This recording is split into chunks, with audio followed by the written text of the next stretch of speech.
Hi everyone, आज हम दूसरा पार्ट लेकर आए हैं क्लास 1 का प्रैक्टिस टेस्ट पेपर सेट 1 का सेकेंड पार्ट, जिसमें हम बात करेंगे 2 मार्क्स वाले क्वेश्चन की, जिसमें दो नंबर के क्वेश्चंस को सॉल्व किया जाएगा। ध्यान रखिएगा, वेरी शॉर्ट टाइप क्वेश्चन कहलाते हैं, ये बहुत इंपॉर्टेंट क्वेश्चंस हैं। ठीक है, तो हम सेट पेपर कर रहे हैं तो अब नॉर्मल सी बात है कि ये इंपॉर्टेंट है ही, है ना। शॉर्ट पेपर का वैल्यू इंपॉर्टेंट ही है।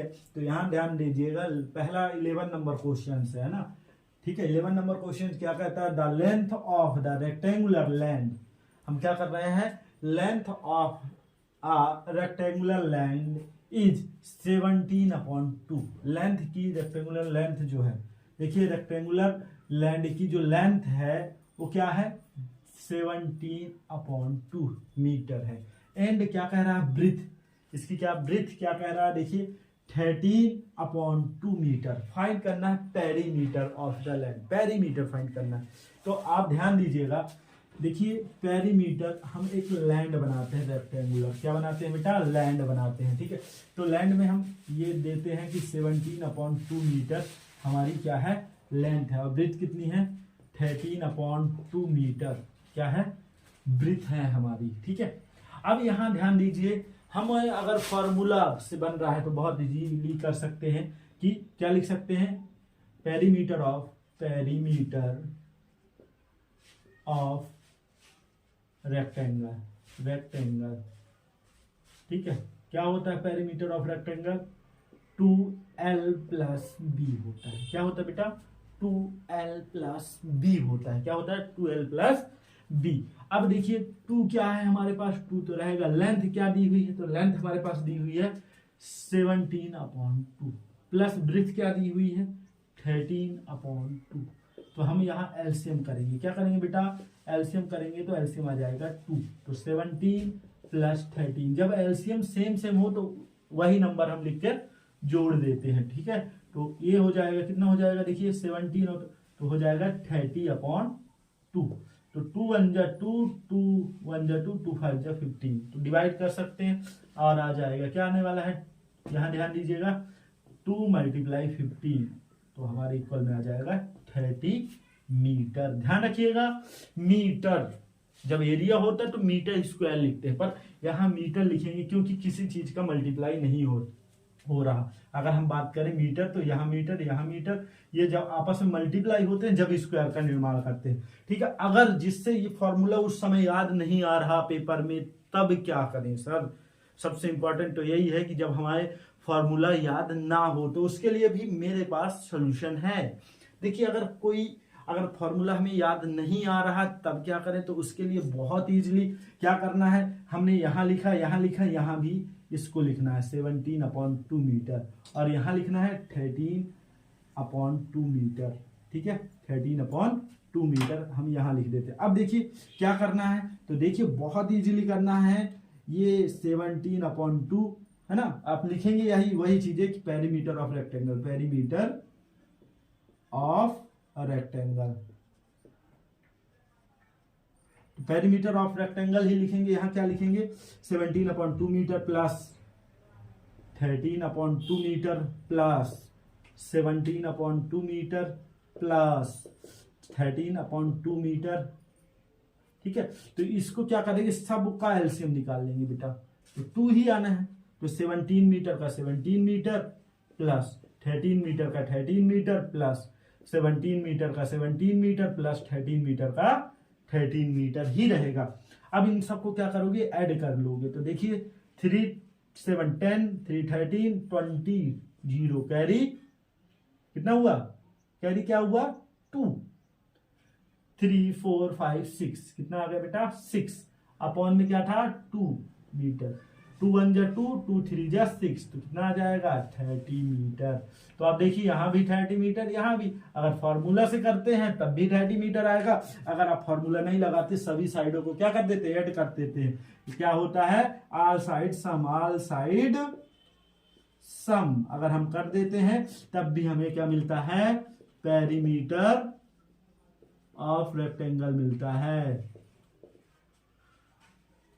ठीक है, क्या मिलता है, पेरीमीटर ऑफ रेक्टेंगल तब भी मिलता है। ठीक है, अब देखते हैं क्वेश्चन नंबर 12।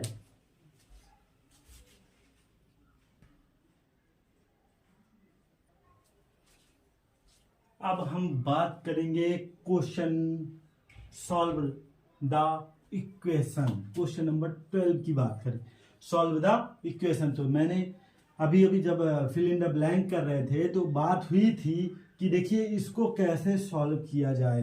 तो अब मैंने बोला था दो ही टर्म होती है, या तो वेरिएबल होगी या फिर कांस्टेंट होगी। ठीक है, तो हम बात करेंगे पहले कांस्टेंट को, वेरिएबल को वेरिएबल के साइड और कांस्टेंट को कांस्टेंट के साइड लाएंगे। तो 5x और ये देखिए -3 पहले एक बार रिपीट कर लेते हैं। इसके बाद इसको देखिए तो यहाँ 5x और यहाँ 3x से ट्रांसफर हो जाएगा, तो प्लस में था तो माइनस में चला गया। और यहाँ देखिए -5 है और ये 3 प्लस माइनस में है तो प्लस में 3 चला जाएगा। ये 5 से 3 जाएगा तो 2x हो जाएगा और -5 से 3 जाएगा तो -2 हो जाएगा।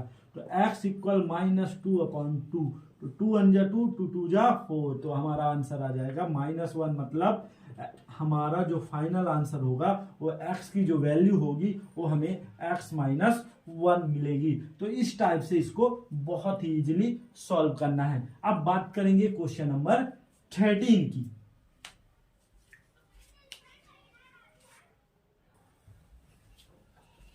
अब हम बात करेंगे क्वेश्चन नंबर 13 की। तो क्वेश्चन नंबर 13 क्या कहता है, तो देखिए question number 13, write a Pythagorean triplet whose one members is 12। ठीक है, तो हम अगर बात करें कि इसको कैसे सॉल्व करते हैं तो यहां ध्यान देंगे सभी लोग, तो ध्यान देंगे। ठीक है, तो write a Pythagorean triplet whose one members is 12। तो हमें सबसे पहले याद रखना है m का 2m m² -1 और m² +1, इन चीजों को हम इस पर याद रखेंगे क्योंकि ये हम निकाल रहे हैं पाइथागोरन ट्रिपलेट।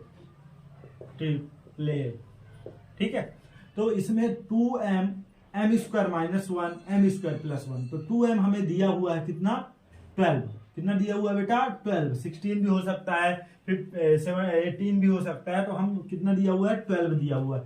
तो 12, अब इसको सॉल्व करेंगे तो क्या होगा, देखिए m इक्वल क्या हो जाएगा, 12/2, तो 2 6 जा 12, मतलब हमें कितना मिल गया, m इक्वल मिल गया 6। m इक्वल कितना मिला बेटा, 6 मिल गया। ठीक है, m इक्वल हमें क्या मिला, 6 मिल गया। अब जब m इक्वल 6 मिल गया तो हम यहाँ m की वैल्यू रख देंगे, तो 6 का स्क्वायर -1 हो जाएगा, तो 6 का स्क्वायर मतलब 36, 6 का स्क्वायर यानी 6 मल्टीप्लाई 6 तो हो जाएगा 36 -1, तो हमें क्या मिल जाएगा, देखिए हमें मिल जाएगा 36 में से -1 गए, कितना बचा, 36 में से -1 गए, कितना बचेगा, तो हमारे पास बचेगा 35। इसी प्रकार इसके लिए भी करेंगे तो 36 का स्क्वायर +1, तो 6 का स्क्वायर अभी पता चला कि 36 होता है +1, तो हो जाएगा 37।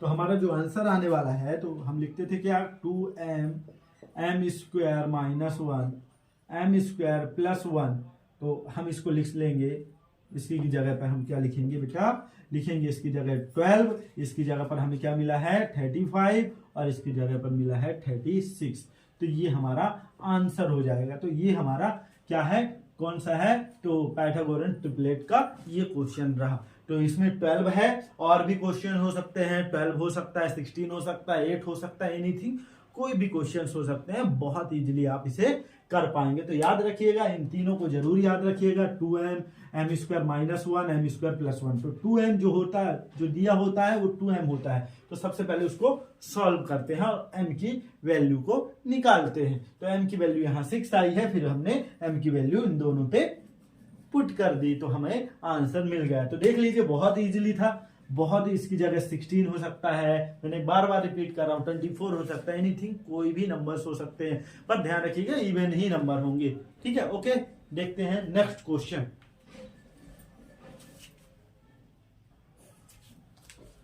अब हम बात करेंगे क्वेश्चन नंबर 14 की। क्वेश्चन नंबर 14 कह क्या रहा है, सबसे पहले तो क्वेश्चन समझना है। क्वेश्चन कह रहा है अ बास्केट हैज 8 ऑरेंज, एक बास्केट है जिसमें कितने ऑरेंज है, 8 ऑरेंज है, और क्या है 6 लेमन्स है, मतलब 6 लेमन्स है, मतलब नींबू है। Find the ratio of lemon and orange. तो ध्यान रखिएगा, लेमन पहले है, ऑरेंज बाद में है, लेमन एंड ऑरेंज। तो लेमन कितना है, तो हमें आंसर में सॉल्व में सबसे पहले लिखना है, ठीक है, a basket has 8 lemon, 8 orange है, क्या है, ऑरेंजेस 8 है, और लेमन क्या है, लेमन कितने हैं, 6 लेमन्स, ठीक है। तो जब 8 ऑरेंज है और 6 लेमन है तो क्या निकालना है, रेशियो निकालना है। तो रेशियो लिख देंगे, ratio of lemon and orange. तो इन दोनों का रेशियो निकालेंगे। तो पहले लेमन है तो लेमन्स लिखेंगे, टोटल लेमन्स, और फिर टोटल ऑरेंज, टोटल लेमन्स और टोटल ऑरेंज। तो टोटल लेमन हमारे पास कितना है, तो टोटल लेमन है 6 और टोटल ऑरेंज कितना है 8। तो 2 3 जा 6, 2 4 जा 8, हमारे पास कितना है 3/4, जिसे हम रेशियो में कन्वर्ट करेंगे तो 3/4। ये बहुत इजीली इसे भी कर सकते हैं। तो देखिए क्या किया गया है यहाँ। तो सबसे पहले हमें ध्यान रखना है, a basket हैज 8 ऑरेंजेस। कितने ऑरेंज है, 8 ऑरेंज है, याद रखिएगा। इसके बाद कह रहा है 6 लेमन्स, 6 लेमन्स है, ठीक है। उसके बाद कह रहा है find the ratio of lemon and orange. तो हमें फाइंड करना है कि जो लेमन्स और ऑरेंज दिए हुए हैं इनका रेशियो कितना है। तो रेशियो देखिए, पहले तो हम लिखेंगे कितने ऑरेंज है, कितने लेमन्स है। तो इसमें बोला गया है रेशियो लेमन्स एंड ऑरेंज। अब लेमन्स एंड ऑरेंज का बात हुई है, लेमन्स और ऑरेंज की बात हुई है, ध्यान रखिएगा, वो है ये लेमन्स और ऑरेंज की बात हुई है। तो हम बात करेंगे, जब लेमन्स और ऑरेंज की बात होती है तो पहले लेमन्स आए तो टोटल नंबर ऑफ लेमन्स लिखेंगे, टोटल ऑरेंज लिखेंगे, ऑरेंजेस, ठीक है। तो लेमन्स कितने थे, 6 थे, और ऑरेंज कितने थे, 8 है। तो इनको कट करेंगे, जितना स्मॉलेस्ट वैल्यू आएगी वही हमारा, उसी को हम रेशियो में लिख देंगे, ठीक है। अब बात करेंगे हम क्वेश्चन नंबर 15 पे, जो भी बहुत ही इजीली क्वेश्चन है। इसके बाद बात करते हैं,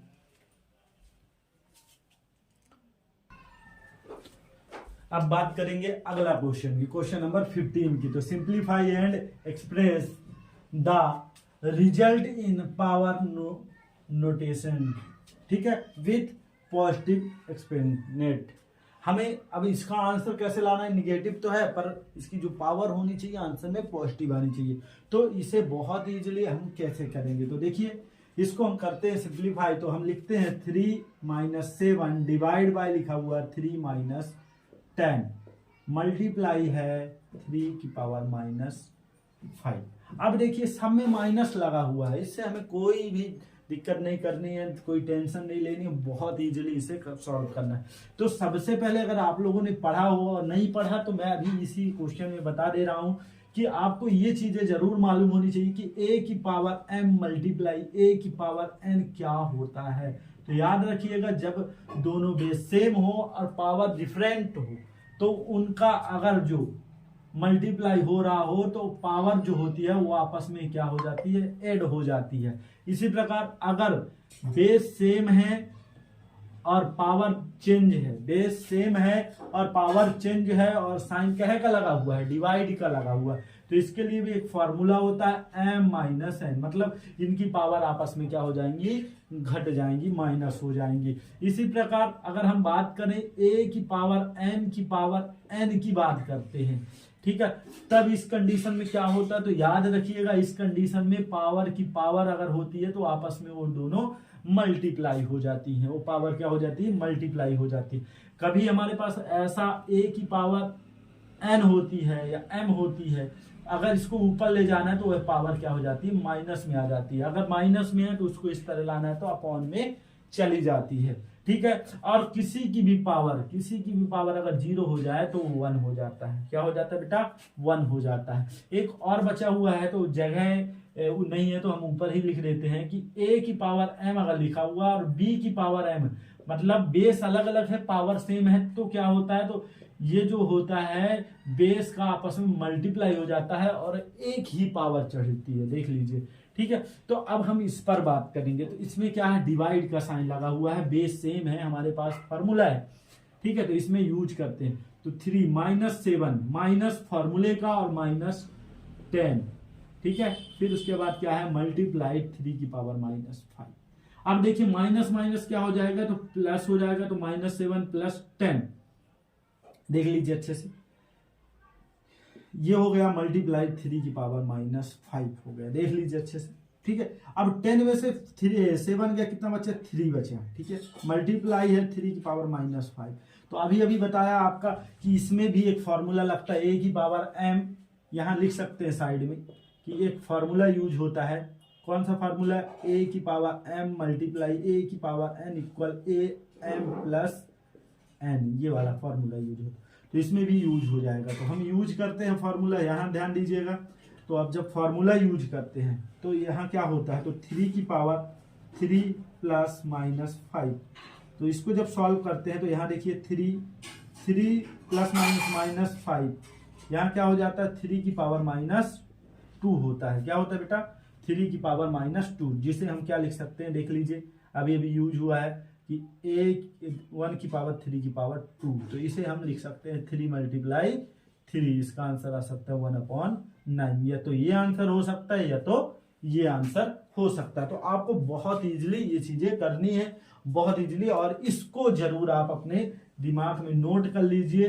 इसको बहुत इंपॉर्टेंट टॉपिक है ये, और इसको याद करना आप लोगों को बहुत जरूरी है। अगर ये इस टाइप के क्वेश्चन आपको बहुत इजीली सॉल्व करने हैं तो ये चीजें आपसे बननी चाहिए। तो ये बहुत ही इंपॉर्टेंट टॉपिक है, और इससे क्वेश्चन पेपर में पूछना ही पूछना 100%।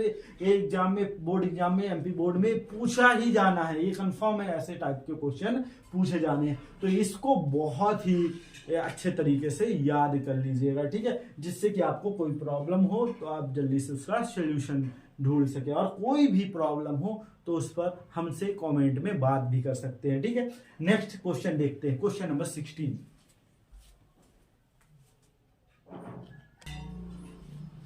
अब बात करेंगे क्वेश्चन नंबर 16 का। ये 2 नंबर का इस सेट का आखिरी क्वेश्चन है, 2 मार्क्स वाला। ठीक है, तो अब इस पर बात करेंगे। तो ये जो है बहुत इजी क्वेश्चंस है, तो आप इसको बहुत इजीली वे पे सॉल्व कर सकते हैं। कहेंगे कैसे सर, तो बहुत इजी है।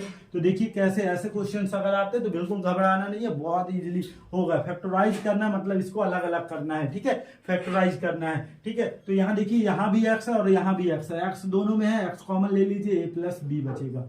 अब कहेंगे सर यहाँ क्या करें, तो यहाँ माइनस है, यहाँ तो हम माइनस कॉमन लेंगे, -y कॉमन लेंगे। क्या लेंगे बेटा, -y कॉमन लेंगे। तो a माइनस में था तो प्लस में हो जाएगा, ये भी माइनस में था तो प्लस में हो जाएगा।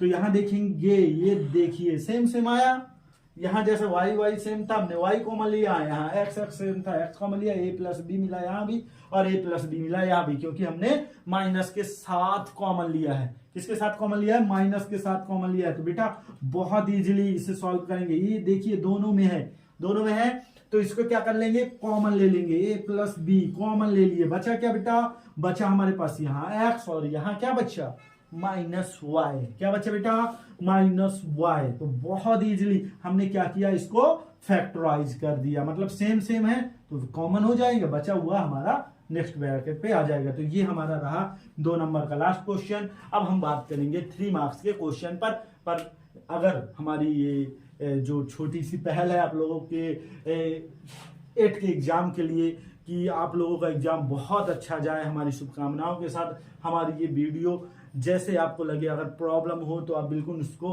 हमारे कमेंट बॉक्स पर शेयर करिए। ठीक है, अब इन वीडियो को बार बार रिवाइड करके देखिए, और जो भी समझ में ना आए तो उसको रिवाइड करिए। जो भी अभी भी प्रॉब्लम क्रिएट हो तो हमें इस पर, इसी चैनल पर कमेंट कीजिए। तो अगर वीडियो अच्छी लगी हो तो चैनल को लाइक करें, चैनल को सब्सक्राइब करें, जिससे कि जो नई नोटिफिकेशन वाली वीडियो आने वाली हैं वो आपको आ सके। तो ध्यान रखिएगा, जो भी प्रॉब्लम्स हो उसको कमेंट भी करें। Okay, thank you.